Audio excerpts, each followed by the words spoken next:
कहीं हमर जूही चावला अरे कहीं हमर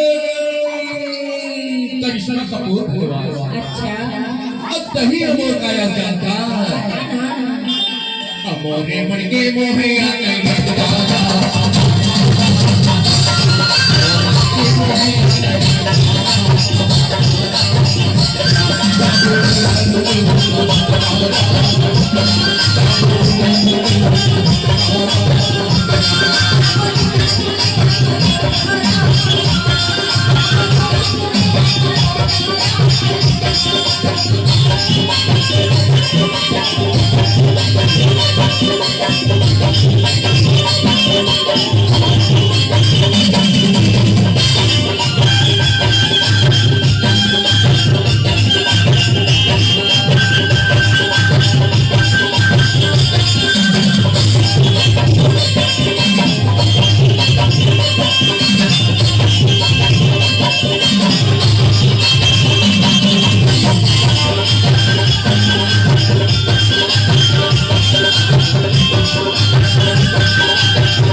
DJ Sunil